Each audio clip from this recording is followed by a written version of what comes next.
I'm Henry, and I'm here to explain the driver of dispute around immigration in Britain. Immigration is a hard topic to understand. In school, we largely brush over it quite quickly and don't delve into the complexities or issues surrounding it.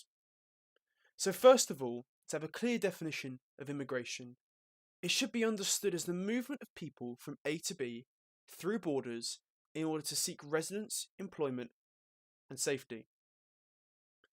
But to really understand immigration, you have to understand the problems with immigration in this case is not the method of migration, but rather the destination. The marriage of cultures, the blending of different communities within societies, the cohabitation of religion, and the economic result are the points of stress regarding the topic. In an ideal world, these would merge peacefully and cohesively with existing society to create a new social identity. For Britain, this social identity has been ever changing, and as a country built on immigration, it has produced a unique cultural mix, but a universal issue. Fairness. Fairness is the core issue behind immigration. Is it unfair if someone else has just as much as you? Is it unfair if you were born here and someone else wasn't? Is it unfair if they receive investment and access to the same things as anyone else? Those are questions I am not here to answer. That's your decision. My job is to instead explain the issue.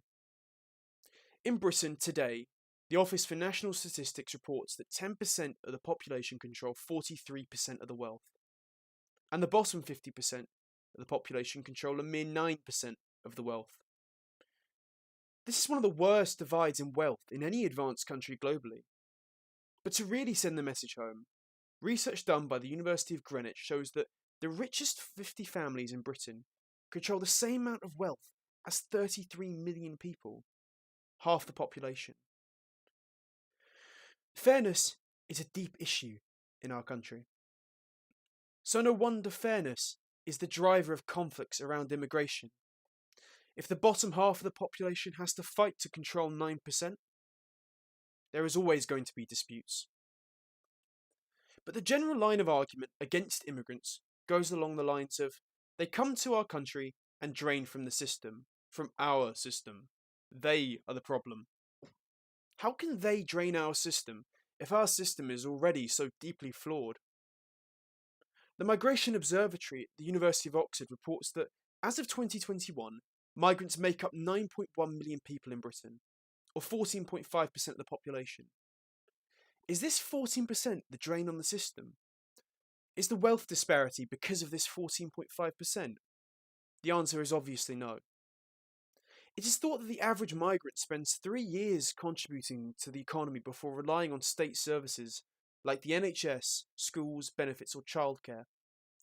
Government applications for migrants dictate they must have a salary exceeding £36,000 a year to live in this country.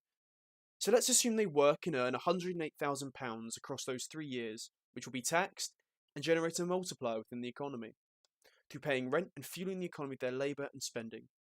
Their benefit outweighs their cost. There are obviously loopholes in this, such as remittance or people smuggling, so take this example with a pinch of salt.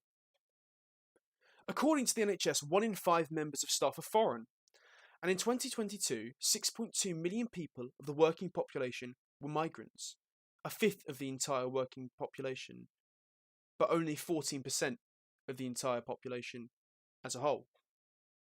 They are incredibly important for our economy. But anti-immigrant parties and organisations such as UKIP, the EDL and Reform UK deny this, termed by many academics as the not you theory when they are challenged. The idea goes as follows. When people complain, and you point out the benefits, the response is that those immigrants are not the problem. Is your doctor an immigrant? Yes, well not them. Is your hairdresser an immigrant? Well yes, but not them. What about truck drivers? Well yes, but not them. They are not the problem. It is the other immigrant. And it is very easy for the average Brit to blame society's problems on the unknown foreigner, or the boat people, blame them for the wealth disparity. It is very easy to try and apply the band-aid of xenophobia to the gash of unfairness.